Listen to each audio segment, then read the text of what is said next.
ఆయన మొదటిసారి ఎమ్మెల్యేగా ఎన్నికయ్యారు. కానీ డైలీ వార్తల్లో వ్యక్తిగా ఎందుకు మారారు? వరుస వివాదాలతో ఆయన ఉక్కిరిబిక్కిరవుతున్నారట. కూటమి తరపున బీజేపీ ఎమ్మెల్యేగా ఆయన గెలిచారు. అయితే శత్రుపక్షం కంటే మిత్రపక్షమే ఆయన మీద ఎక్కువగా దాడి చేస్తుందట. పోస్టర్లు రిలీజ్ చేసి మరి ఆయనపై ఆరోపణలు చేస్తున్నారట. ఆయన కూడా వాటికి ధీటుగా కౌంటర్ ఇస్తున్నారట. సింగిల్ గా మారిన ఆ ఎమ్మెల్యేపై కూటమి నేతలతో మింగిలయ్యి మరి విపక్ష వైసీపీ కూడా విరుచుకుపడుతుందట. ఇంతకీ ఆ ఎమ్మెల్యేకు మిత్రపక్షంతో విభేదాలు రావడానికి రీజన్ ఏంటి? ఎవరా ఎమ్మెల్యే? ఏదా నియోజకవర్గం? ఎమ్మెల్యేగా కొత్త, వివాదాలకు మాత్రం పాత. మిత్రపక్షమే శత్రుపక్షంగా మారిందా? పార్థసారథి వర్సెస్ రౌఫ్. ఆదోని కూటమిలో రచ్చరచ్చ. ఆయన కూటమి ఎమ్మెల్యే అయితే శత్రుపక్షం కంటే అదే కూటమిలోని మిత్రపక్షాల నేతలు ఆయనపై అవినీతి ఆరోపణలు చేయడం కలకలం రేపుతోందట. కూటమిలోని ప్రధాన పార్టీల నేతలు ఆయన్ను టార్గెట్ చేశారా? ఆయనపై వాళ్ళు ఆరోపణలు చేయడం వెనుక అసలు కారణం ఏంటి? ఈ మ్యాటర్ పై కూటమి క్యాడర్ లో తెగ చర్చ జరుగుతోందట. ఎమ్మెల్యే ప్రతి పనిలో కమిషన్ తీసుకుంటున్నారని, లంచాలు వసూలు చేస్తున్నారని మిత్రపక్ష నేతలు బహిరంగంగానే ఆరోపిస్తున్నారు. ఆయన ఏకంగా ఎమ్మెల్యేపై ఆరోపణలతో కూడిన పోస్టర్లు రిలీజ్ చేశారంటే పరిస్థితి అర్థం చేసుకోవచ్చు అంటున్నాయి ఆదోని పొలిటికల్ సర్కిల్స్. అయితే ఎమ్మెల్యే కూడా తన ప్రత్యర్థులపై ప్రతిదాడి చేసినప్పటికీ కింది స్థాయిలో మాత్రం దీనిపై ప్రచారం విపరీతంగా జరుగుతోందట. విపక్ష నేతలంటే రాజకీయ కోణం ఉందనుకోవచ్చు, కానీ మిత్రపక్షాల నేతలే బహిరంగంగా ఆరోపణలు చేయడాన్ని ఎలా చూడాలో అర్థం కాక కూటమి నేతలు కలవరపడుతున్నారట. కర్నూలు జిల్లా ఆదోని బీజేపీ ఎమ్మెల్యే పార్థసారథి ఇటీవల కాలంలో నియోజకవర్గ టీడీపీ నేతలకు పూర్తి స్థాయిలో టార్గెట్ అయ్యారట. ఎమ్మెల్యే పార్థసారథితో స్థానిక టీడీపీ సీనియర్ నేత సౌదీ రౌఫ్ మొదట సఖ్యతగా ఉండేవారట. అయితే ఆదోనిలో రౌఫ్ భారీగా షాపింగ్ కాంప్లెక్స్ నిర్మాణం చేపట్టారు. దీనికి చట్టపరమైన అనుమతులు లేవని, ఇది అక్రమ నిర్మాణమని ఎమ్మెల్యే ఆరోపణలు చేశారు. దీంతో ఎమ్మెల్యేకి రౌఫ్ కి మధ్య రాజకీయ చిచ్చు రాజుకుందట. ఆ తర్వాత తాను ఎమ్మెల్యేని కలిసి ఈ వ్యవహారంపై మాట్లాడానని, ఆయనకు 50 లక్షల రూపాయలు ఇస్తానని చెప్పి అడ్వాన్స్ గా 10 లక్షలు ఇచ్చానని ఆరోపణలు చేస్తున్నారు టీడీపీ నేత రౌఫ్. అయితే తాను ఇవ్వాల్సిన మిగిలిన 40 లక్షల రూపాయల కోసమే ఎమ్మెల్యే బ్లాక్ మెయిల్ కు దిగారని రౌఫ్ బహిరంగంగా ఆరోపించారు. అయితే అదే షాపింగ్ కాంప్లెక్స్ దగ్గరకు వెళ్లి రౌఫ్ తనపై చేసిన ఆరోపణలను ఖండించారు బీజేపీ ఎమ్మెల్యే పార్థసారథి. చట్టవిరుద్ధంగా నిర్మాణం చేపట్టడమే కాకుండా తనపైనే టీడీపీ నేత రౌఫ్ అవినీతి ఆరోపణలు చేయడం దారుణమని ఎమ్మెల్యే మండిపడ్డారు. అయితే ఈ మ్యాటర్ కు అందరితో ఫుల్ స్టాప్ పడలేదు. ఆ తర్వాత సౌదీ రౌఫ్ మరింత రెచ్చిపోయారు. ఎమ్మెల్యే పార్థసారథిపై 17 రకాల ఆరోపణలు చేస్తూ బహిరంగంగానే పోస్టర్ రిలీజ్ చేశారు. కాంట్రాక్ట్ పనుల్లో 10% ఇవ్వాలని కాంట్రాక్టర్లను బెదిరిస్తున్నారని, రేషన్, గ్రావెల్, అంగన్వాడీ కోడిగుడ్ల సప్లై విషయంలో 40% వసూలు చేస్తున్నారని, వైన్ షాపుల నుంచి నెలకు ఇంత చొప్పున కప్పం కట్టించుకుంటున్నారని, ఇలా అవినీతి ఆరోపణలతో కూడిన ధరల పట్టికను చూపిస్తూ మరి ఎమ్మెల్యేపై రౌఫ్ ఓ రేంజ్ లో రెచ్చిపోయారు. అయితే రౌఫ్ ఒక్కరే కాదట, టీడీపీలో పలువురు నేతలు ఎమ్మెల్యేని బహిరంగంగానే విమర్శిస్తున్నారని ఆదోనిలో టాక్. ఇక కూటమిలోని మరో మిత్రపక్షమైన జనసేన నేతలు కూడా బీజేపీ ఎమ్మెల్యే పార్థసారథిని టార్గెట్ చేస్తున్నారట. ఇక వైసీపీ మాజీ ఎమ్మెల్యే సాయి ప్రసాద్ రెడ్డి కూడా ఎమ్మెల్యే పార్థసారథిపై వరుస ఆరోపణలు సంధిస్తున్నారట. దీంతో బీజేపీ ఎమ్మెల్యే పార్థసారథి మిత్రపక్షాలకు శత్రుపక్షానికి కూడా టార్గెట్ అవడంపై కూటమి సర్కిల్లో చర్చ రచ్చగా జరుగుతోందట. ఈ రేంజ్ లో ఎమ్మెల్యేపై మిత్రపక్షాల నేతలు విరుచుకుపడ్డం కూటమిలో కుంపటి రాజేస్తుందని, అది భవిష్యత్తులో కూటమి పార్టీల సఖ్యతను దెబ్బతీస్తుందని విశ్లేషకులు చెబుతున్నారు. కేసీఆర్ అధ్యక్షతన జరిగిన పార్టీ ప్రధాన కార్యదర్శుల సమావేశంలో ఏం తేల్చారు? ఆ సమావేశంలో ఎలాంటి కీలక నిర్ణయాలు తీసుకున్నారు? దాదాపు 6 గంటల పాటు సాగిన ఈ భేటీలో పార్టీ భవిష్యత్ కార్యాచరణపై నేతలు చర్చించారట. ఎస్ఐఆర్ ప్రక్రియను దృష్టిలో పెట్టుకుని సరికొత్త నిర్ణయాలు తీసుకున్నారట. రాబోయే రోజుల్లో పార్టీని సంస్థాగతంగా మరింత బలోపేతం చేసే దిశగా వ్యూహరచన చేశారట. ఇక మారుతున్న కాలానికి అనుగుణంగా పార్టీని డిజిటల్ యుగంలోకి పరుగులు పెట్టించనున్నారా? దానిలో భాగంగా ఎలాంటి చర్యలు తీసుకోనున్నారు? మారుతున్న కాలానికి అనుగుణంగా అడుగులు, డిజిటల్ బాట పట్టనున్న బీఆర్ఎస్. డిజిటల్ విధానంలో సభ్యత్వ నమోదు, గులాబీ బాస్ కీలక నిర్ణయం.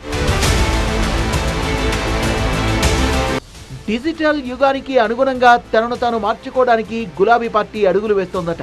పాత పద్ధతులకు స్వస్తి పలుకుతూ డిజిటల్ విధానంలో పార్టీ సభ్యత్వ నమోదు కార్యక్రమాన్ని చేపట్టాలని బీఆర్ఎస్ సమావేశంలో తీర్మానించారు. ఈ డిజిటలైజేషన్ ద్వారా సభ్యత్వ ప్రక్రియలో మరింత పారదర్శకత తీసుకురావాలని గులాబీ దళం భావిస్తోందట. కార్యక్రమాన్ని క్షేత్రస్థాయిలోకి తీసుకెళ్లేందుకు పకడ్బందీ ప్రణాళిక సిద్ధం చేశారని సమాచారం. రాష్ట్రంలోని మొత్తం 35,655 పోలింగ్ బూత్లలో డిజిటల్ సభ్యత్వ నమోదు కార్యక్రమం జరగనుంది. ప్రతి బూత్ కు 2 చురుకైన కార్యకర్తలను ఎంపిక చేసి వారికి ప్రత్యేక శిక్షణ ఇవ్వనున్నారు. రాష్ట్ర వ్యాప్తంగా మొత్తం 71,310 మంది కార్యకర్తలు డిజిటల్ మెంబర్షిప్ ప్రక్రియలో భాగస్వాములు కానున్నారట. కార్యకర్తలకు తగిన శిక్షణ ఇచ్చేందుకు ప్రధాన కార్యదర్శుల ఆధ్వర్యంలో ప్రత్యేక శిక్షణ శిబిరాలు నిర్వహించాలని నిర్ణయించారు. అలాగే ప్రతి నియోజకవర్గానికి సభ్యత్వ సమన్వయకర్త నియామకానికి కేసీఆర్ ఆమోదముద్ర వేశారు. దీంతో పాటు మండలాలు, మున్సిపల్ బాడీల వారీగా కూడా సభ్యత్వ సమన్వయ కమిటీల్ని ఏర్పాటు చేయనున్నారు. మరోవైపు పార్టీ సభ్యత్వ నమోదును పర్యవేక్షించేందుకు, సమన్వయం చేసేందుకు వీలుగా రాష్ట్ర వ్యాప్తంగా జిల్లాలకు ఇన్ఛార్జీల్ని నియమించారు. హైదరాబాద్ జిల్లా బాధ్యతల్ని మాజీ మంత్రి తలసాని శ్రీనివాస్ యాదవ్కు అప్పగించగా, వికారాబాద్, రంగారెడ్డి జిల్లాలకు సవితా ఇంద్రారెడ్డి ఇన్ఛార్జిగా వ్యవహరిస్తారు. మేడ్చల్, మల్కాజ్గిరి, యాదాద్రి జిల్లాలకు పోచంపల్లి శ్రీనివాస్ రెడ్డి బాధ్యతల్ని తీసుకున్నారు. ఉత్తర తెలంగాణ పరిధిలోని నిజామాబాద్, కామారెడ్డి జిల్లాలకు గంగాధర్ గౌడ్, మంచిర్యాల, ఆసిఫాబాద్ జిల్లాలకు నారదాసు లక్ష్మణరావు, ఆదిలాబాద్, నిర్మల్ జిల్లాలకు రావుల శ్రవణ్ కుమార్ రెడ్డిని నియమించారు. జగిత్యాల, కరీంనగర్, పెద్దపల్లి, సిరిసిల్ల జిల్లాల బాధ్యతల్ని సీనియర్ నేత జీవన్ రెడ్డికి కేటాయించారు. దక్షిణ తెలంగాణలో మహబూబ్ నగర్, నారాయణపేట జిల్లాలకు మహమూద్ అలీ, గద్వాల, నాగర్ కర్నూల్, వనపర్తి జిల్లాలకు మెట్టు శ్రీనివాస్ ఇన్ఛార్జీలుగా వ్యవహరిస్తారు. నల్గొండ, సూర్యాపేట జిల్లాల బాధ్యతను ఆర్ఎస్ ప్రవీణ్ కుమార్ కు అప్పగించారు. కీలకమైన ఖమ్మం, కొత్తగూడెం జిల్లాల్ని తక్కలపల్లి రవీందర్రావు, ములుగు, భూపాలపల్లి, మహబూబాబాద్ జిల్లాలకు సత్యవతి రాథోడ్, జనగాం, హనుమకొండ, వరంగల్ జిల్లాలకు పల్లా రాజేశ్వరరెడ్డి ఇన్ఛార్జీలుగా నియమితులయ్యారు. మెదక్, సంగారెడ్డి, సిద్దిపేట జిల్లాలకు గ్యాదరి బాలమల్లు సమన్వయకర్తగా వ్యవహరిస్తారు. గత ఎన్నికల ఫలితాల నేపథ్యంలో పార్టీ శ్రేణుల్లో నూతనోత్సాహం నింపేందుకు అధిష్టానం ఈ కసరత్తు ప్రారంభించిందట. డిజిటల్ ప్లాట్ఫామ్ ద్వారా యువతను, కొత్త క్యాడర్ను పార్టీ వైపు ఆకర్షించడమే లక్ష్యంగా ఈ భారీ వ్యూహరచన జరిగిందట. ఆ జిల్లా జనసేన అధ్యక్ష పదవిపై తెగ ఉత్కంఠ నెలకొందట. ప్రస్తుత జిల్లా అధ్యక్షుడికి పదవి పేరుతో ప్రమోషన్ ఇచ్చి పంపారు. దీంతో జిల్లా ప్రెసిడెంట్ కుర్చీ ఖాళీ కానుందట. ఇక దానికోసం నేతల మధ్య తీవ్ర పోటీ నెలకొందట. ఆ పార్టీలో చేరిన మాజీ మంత్రి తన వర్గానికి అధ్యక్ష పదవి ఇప్పించుకోవడానికి తెగ ప్రయత్నిస్తున్నారట. మరోవైపు కాస్ట్ ఈక్వేషన్స్ కూడా తెరపైకి వచ్చాయట. కాపు నేతలు కూడా జిల్లా ప్రెసిడెంట్ చైర్లో కర్చీఫ్లు వేస్తున్నారట. దీంతో సిచ్యువేషన్ మాజీ మంత్రి వర్గం వర్సెస్ కాపు నేతలు అన్నట్టుగా మారిపోయిందట. కాపు సామాజిక వర్గానికి చెందిన నేత వైపు అధిష్టానం మొగ్గు చూపుతుందట. అయితే జిల్లా ప్రెసిడెంట్ రేసులో నేతలు ఒక రేంజ్లో పోటీ పడుతున్నారట. దీంతో ఏం చెయ్యాలో హైకమాండ్ కూడా పాల్పోవడం లేదట. ఇంతకీ ఏదా జిల్లా, బరిలో ఉన్న నేతలెవరు?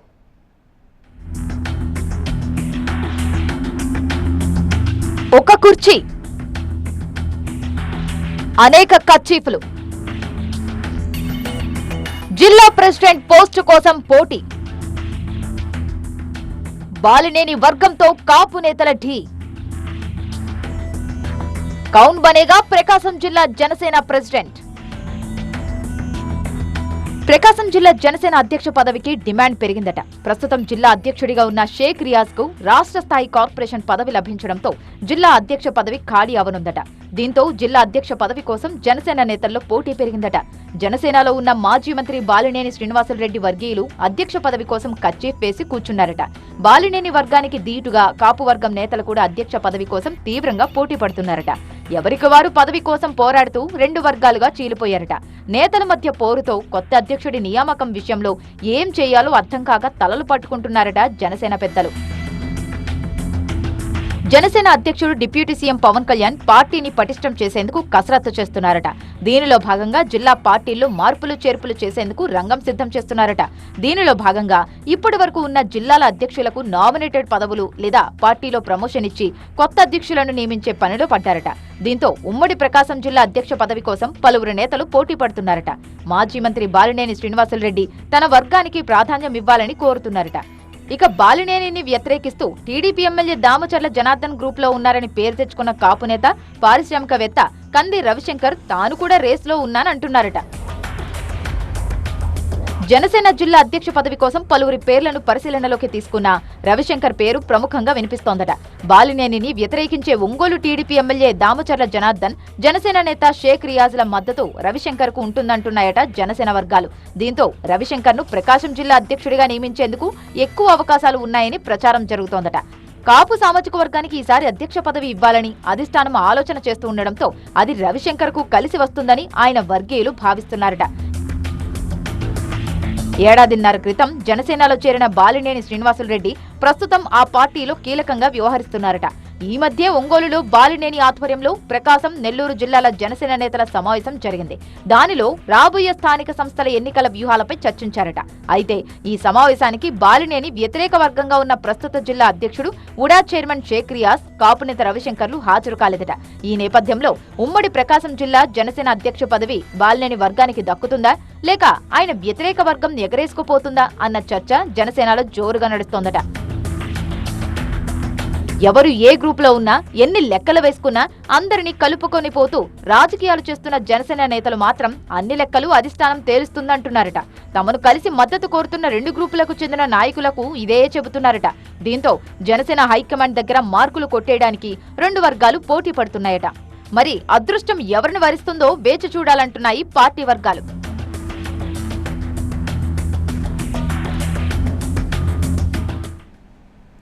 నమ్ముకున్న వాళ్లను నట్టేట ముంచుతారా? అధికారం రాగానే గోడ దూకి వచ్చిన వాళ్లకు పదవులు కట్టబెడతారా? ఇది మీకు న్యాయంగా ఉందా?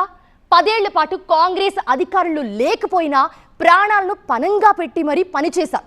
ఎలాగోలా నియోజకవర్గంలో చచ్చి చెడి పార్టీ జెండాను ఎగరేస్తే మీరు మాకిచ్చే రిటర్న్ గిఫ్ట్ ఇదేనా అంటూ హస్తం క్యాడర్ తమ లీడర్పై మండిపడుతున్నారట.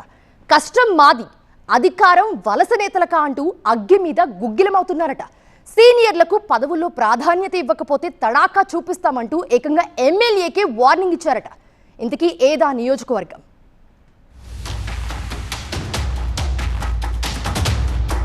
కాంగ్రెస్ అధికారంలో ఉన్నా లేకున్నా పార్టీ కోసం కష్టపడి పనిచేశాం. ప్రతిపక్షంలో ఉన్నప్పుడు కేసులు పాలయ్యాం. 10 ఏళ్ల తర్వాత అధికారం రావడంతో ఎగిరి గంతేశాం. ఇక తమ బాధలు తీరినట్టే ఇన్నాళ్లు పడ్డ కష్టానికి ప్రతిఫలం పక్కాగా దక్కుతుందని ఆశపడ్డారట బెల్లంపల్లి నియోజకవర్గ కాంగ్రెస్ సీనియర్ నేతలు.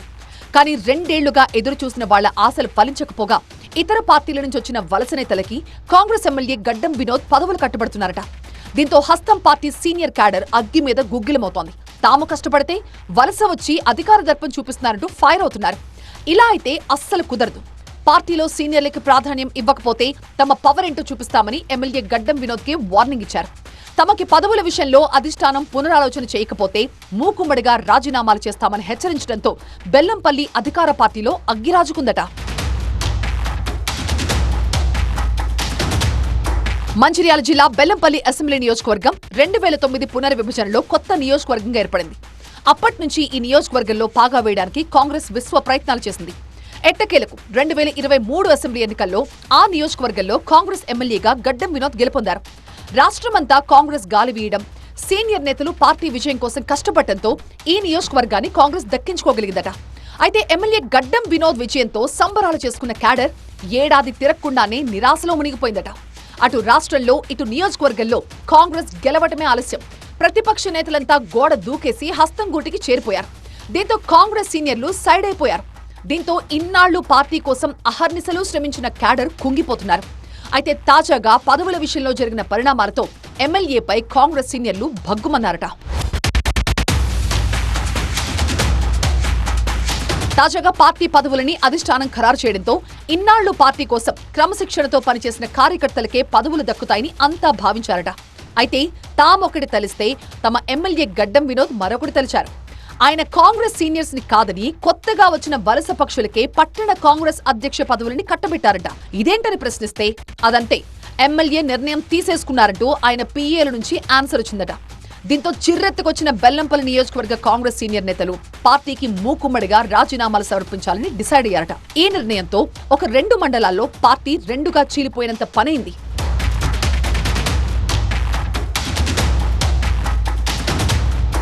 మొన్నటికి మొన్న సీనియర్లను కాదని బెల్లంపల్లి మున్సిపల్ ఎన్నికల్లో టిక్కెట్లు అమ్ముకున్నారన్న ఆరోపణలు కూడా ఉన్నాయి. అయితే అదృష్టవశాత్తు చావు తప్పి కన్ను లొట్టపోయినట్టు చైర్మన్ సీట్ ని దక్కించుకున్నామని సీనియర్లు వాపోతున్నారట. ఈ పద్ధతి ఇలాగే కొనసాగితే రాబోయే రోజుల్లో కాంగ్రెస్ కి మళ్లీ గడ్డు కాలం తప్పదని సీనియర్లు హెచ్చరిస్తున్నారు. ఇప్పటికే వీక్లీ ఎమ్మెల్యే అని గడ్డం వినోద్ పై ముద్రపడిందని పార్టీ వర్గాలు గుసగుసలాడుకుంటున్నాయి. ఈ పరిస్థితుల్లో సీనియర్స్ ని ఎమ్మెల్యే లైట్ తీసుకుంటే పార్టీ ప్రతిష్ట పాతాళంలోకి పడిపోవడం ఖాయమంటున్నాయట శ్రేణులు. తాము 20 ఏళ్లుగా పడ్డ శ్రమంతా బూడిదలో పోసిన పన్నీరుగా మారుతుందని, ఈ విషయంలో ఇప్పటికైనా అధిష్టానం స్పందించాలని బెల్లంపల్లి సీనియర్లు కోరుతున్నారు. మరి దీనిపై హైకమాండ్ ఎలా స్పందిస్తుందో చూడాలి అంటున్నాయి స్థానిక పార్టీ వర్గాలు. ఆ నియోజకవర్గంలో వనిత వర్సెస్ వనితగా రాజకీయం సాగుతుందట. ఆ మహిళా నేతల మధ్య పోరు సైలెంట్ నుంచి వైలెంట్ మోడ్లోకి వెళ్ళిందట. కూటమి అధికారంలోకి వచ్చాక ఇప్పటిదాకా ఆ ఇద్దరు మహిళా నేతలు ఒకరినొకరు మాట వరుసకైనా విమర్శించుకోలేదట. అయితే ఉన్నట్టుండి ఒకరిపై మరొకరు దుమ్మెత్తి పోసుకుంటున్నారట. ఏకంగా వ్యక్తిగత దూషణలకు కూడా దిగుతున్నారట. ఒకరు ప్రస్తుతం మంత్రి అయితే మరొకరు మాజీ మంత్రి. ఇంతకీ ఎవరా మహిళా నేతలు? ఏ నియోజకవర్గం వేదికగా ఈ పోరు రగులుతోంది? ఉమ్మడి అనంతపురం జిల్లా పెనుకొండ నియోజకవర్గంలో రాజకీయ సెగలు రేగుతున్నాయట. పెనుకొండ వేదికగా మంత్రి సవిత, మాజీ మంత్రి ఉషశ్రీ మధ్య పచ్చగడ్డి వేస్తే భగ్గుమంటోందట. ఇప్పటిదాకా ఒకరినొకరు విమర్శించుకొని ఈ మహిళా నేతలు ఇప్పుడు విమర్శలు, ఆరోపణలతో నువ్వా నేనా అనే రీతిలో కయ్యానికి కాలు దువ్వుతున్నారట. సొంత నియోజకవర్గంలో పార్టీ అంతర్గత పోరుతో ఎవరికి వాళ్లు ఇన్నాళ్లు ఒకరినొకరు పట్టించుకోలేదట. అయితే ఇప్పుడు మాత్రం ఇద్దరు డైలాగ్ బార్తో దడదల్లాడిస్తున్నారట. మంత్రి సవితకు సొంత పార్టీ ఎంపీ బీకే పార్థసారథి నుంచి 2024 ఎన్నికల్లో టికెట్ కోసం తీవ్రమైన పోటీ ఎదురైందట.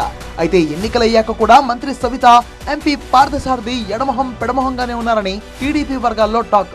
ఇక అటు మాజీ మంత్రి ఉషశ్రీ చరణ్ కు కూడా సొంత పార్టీ నేత మాజీ మంత్రి శంకర్ నారాయణ్ తో పెనుకొండలో ఆధిపత్య పోరు జరుగుతోందట.